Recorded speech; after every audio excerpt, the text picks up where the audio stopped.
Hello student, differentiation या chapter मधला जो थेरम आहे, ज्याला रूल्स ऑफ डेरिव्हेटिव्ह सुद्धा म्हटलं जातं, हे रूल्स आपण मागच्या तासाला बघितले होते. टोटल 4 प्रकारचे बेसिक रूल्स आहेत. त्याच्यामध्ये कॉन्स्टंट जर एखाद्या फंक्शनला मल्टिप्लाय झाला असेल तरी आपल्याला तो कॉन्स्टंट हा डेरिव्हेटिव्ह साइनच्या बाहेर काढता येतो. हे आपण कालच्या लेक्चरला बघितलेले आहे. हे जे रूल्स आहेत ते जे रूल आहेत ते थेरम म्हणून सुद्धा तुम्हाला 11वीच्या पुस्तकामध्ये दिसून येतील.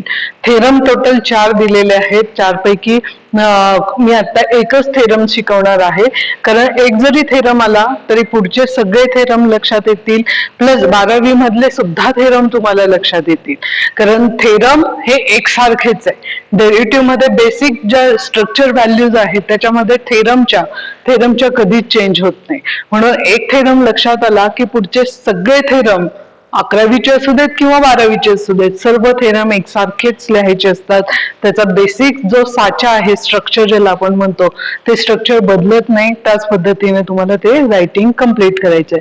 त्यातला जो पहिला थेरम आहे, ज्याला यू प्लस व्ही चा पण थेरम म्हटलं जातं, म्हणजे दोन फंक्शन ऍडिशनच्या जेव्हा फॉर्म मध्ये असेल तेव्हा त्याचा डेरिव्हेटिव्ह कसा निघतो याच्या संदर्भात हे स्टेटमेंट आहे फंक्शन थेरमचं. व्हॅल्यू येते derivative of sum of functions if u and v are two differentiable function of x. So u पण डिफरन्शिएबल फंक्शन आहे x चा आणि v सुद्धा डिफरन्शिएबल फंक्शन आहे x चा, असं गिवन दिलेलं आहे. सच दॅट मग ती टर्म काय, y is equal to u plus v.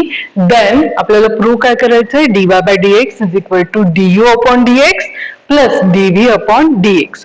नेहमी लक्षात ठेवा, डेरिव्हेटिव्ह मध्ये जेव्हा आपण dy बाय dx म्हणजे ती व्हॅल्यू जी आहे ती या पद्धतीने जेव्हा लिहितो, याचा अर्थ काय होतो, हा जो एक्स व्हेरिएबल आहे, डिनॉमिनेटर मध्ये एक्स व्हेरिएबल येतो, हा एक्स व्हेरिएबल इंडिपेंडंट असतो. त्याला कुणावरच तो डिपेंड नसतो. मग जी वाय ची व्हॅल्यू आहे ती डिपेंड आहे. मात्र वाय ची व्हॅल्यू कुणावर डिपेंड आहे, तर पहिल्यांदा ती डिपेंड आहे यू आणि व्ही वर, आणि यू व्ही कुणावर डिपेंड आहे, तर एक्स वर डिपेंड आहे. म्हणजे हा जो आहे, हा बेसिक स्मॉलचा जो पार्ट आहे, सगळ्यात जो फ्री आहे तो फ्री एक्स असतो, जो डिनॉमिनेटर मध्ये असेल. आता या केसमध्ये तो एक्स दाखवलाय म्हणून तो एक्स असतो. जो डिनॉमिनेटर मध्ये असतो तो फ्री असतो, म्हणजे तो इंडिपेंडंट असतो. मग डिपेंडंट कोण असतं, तर न्यूमरेटरची जी टर्म आहे ती डिपेंडंट असते. कुणावर डिपेंड आहे, तर डिनॉमिनेटरच्या टर्मवर डिपेंड आहे. जसं इथे पण तुम्हाला लक्षात येतं, यू डिपेंड आहे एक्स वर, व्ही डिपेंड आहे एक्स वर. सिमिलर वेनी ह्या दोन्ही टर्म कुणावर डिपेंड आहे, दोन्ही वाय ही टर्म कुणावर डिपेंड आहे, यू आणि व्ही वर. हे बेसिक स्ट्रक्चर जे आहे ते समजून घ्यायचं. सर्वात डिनॉमिनेटरची तुम्ही फिजिक्स मध्ये पण एखादी टर्म लिहिताना असं लिहिलेलं असेल बघा, particle moving along X axis वगैरे जर असं लिहिलेलं असेल तर लक्षात येईल तुम्हाला, टी रिप्रेझेंट टाइम, आणि टाइम कुणावरच डिपेंड नसतो, तो फ्री असतो. म्हणूनच डिनॉमिनेटरची जी टर्म आहे ना ती इंडिपेंडंट असते. पण एक्स डिपेंड आहे, एक्स कुणावर डिपेंडंट आहे, तर तो टाइमवर डिपेंड आहे, अशा अर्थाने ती टर्म घेतली जाते. बेसिक स्ट्रक्चर लक्षात घ्यायचं की जो डिनॉमिनेटर मध्ये असतो तो फ्री असतो, इंडिपेंडंट असतो, आणि न्यूमरेटर मध्ये जी टर्म असते ती डिपेंड असते कुठल्या तरी व्हेरिएबलवर. आणि त्याच्यानुसारच हा जे पूर्ण थेरमची कन्सेप्ट आहे त्याच्यावरून आपल्याला जे गिवन दिलेलं आहे ते गिवन आपण सुरुवातीला लिहून काढूया. सो प्रूफ मध्ये नेहमी गिवन टर्म अशीच लिहायची की व्हॅल्यू काय दिलेली आपल्याला, let u and v are differentiable function of x. हे गिवन आहे, यू आणि v differentiable function of x आहे. आणि हे जर डिफरन्शिएबल फंक्शन ऑफ एक्स असेल तर याचा अर्थ आपल्याला लिहिता येईल डीयू अपॉन डीएक्स ची जी व्हॅल्यू आहे ती आपल्याला इन टर्म्स ऑफ लिमिटच्या फॉर्म मध्ये लिहिता येईल, कारण आपण फर्स्ट प्रिन्सिपल ऑफ डेरिव्हेटिव्ह लिहिलेलं आहे. आणि फर्स्ट प्रिन्सिपल ऑफ डेरिव्हेटिव्हची जी व्हॅल्यू जी आहे ती कशी आहे, limit delta x tends to 0 of delta you upon delta x.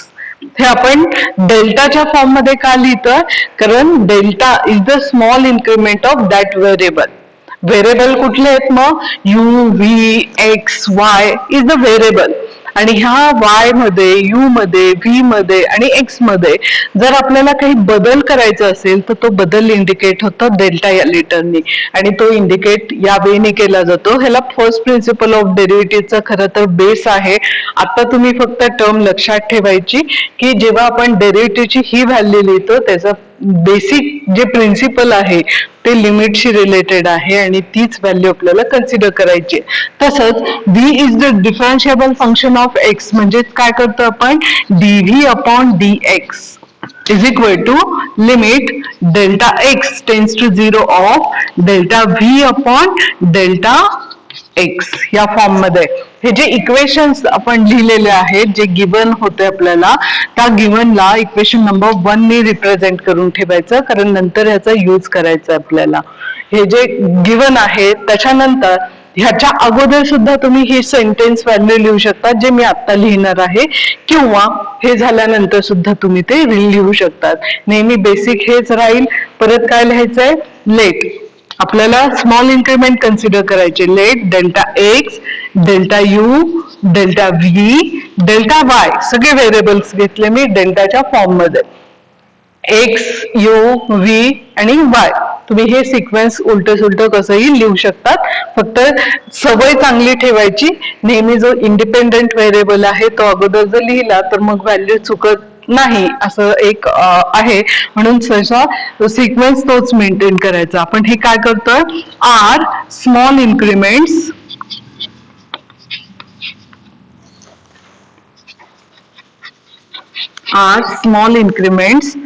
in x, u, v, y respectively. So respectively आपण एक्स, यू, व्ही आणि वाय मध्ये ते स्मॉल इन्क्रीमेंट घेतलेले आहे.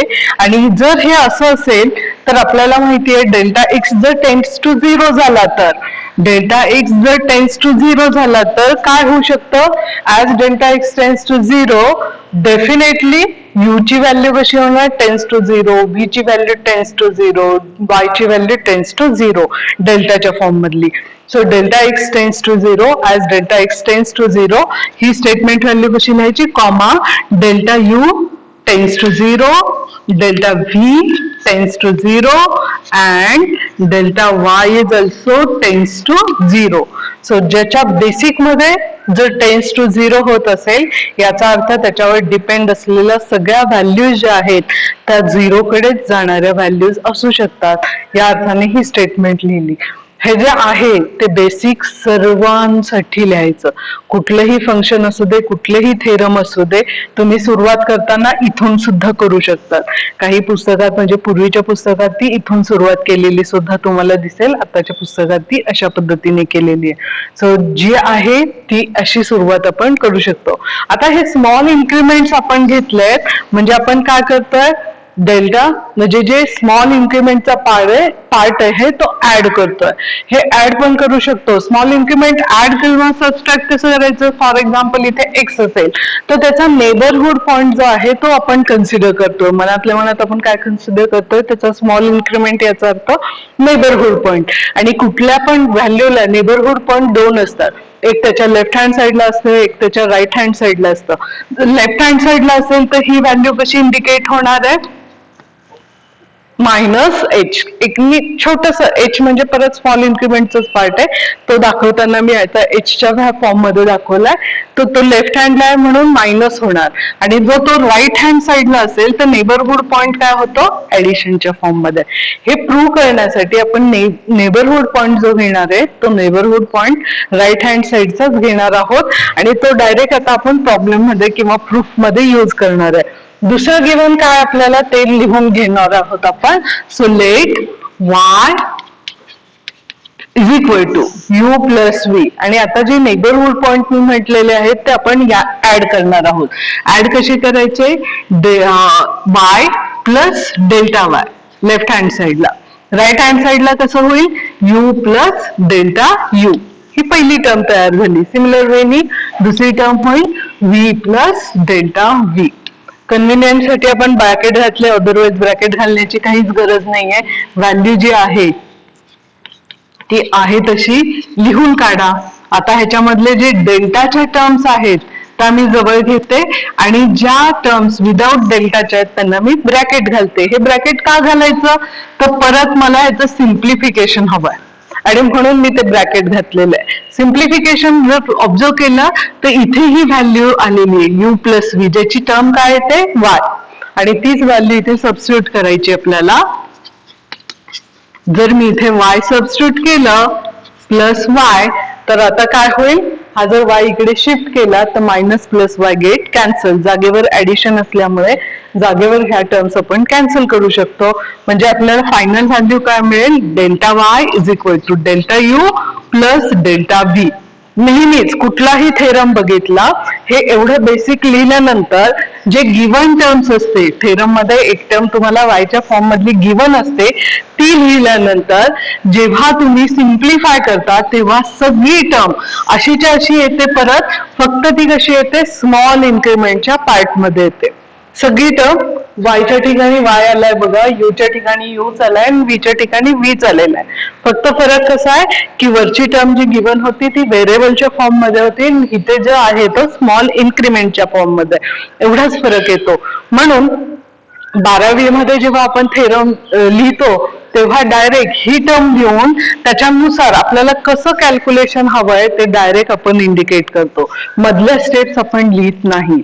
कुठच्याच थेरम मध्ये 12वीच्या आपण त्या मधल्या स्टेप इंडिकेट करत नाही आणि मग व्हॅल्यू जी काही येते त्याला परत सिम्प्लिफिकेशनची तीच मेथड राहते.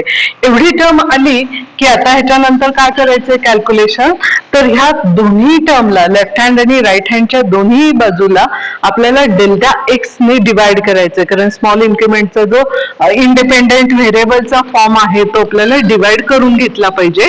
So dividing left hand and right hand, left hand side and right hand side by delta x. So delta x ने आपण डिवाइड करूया.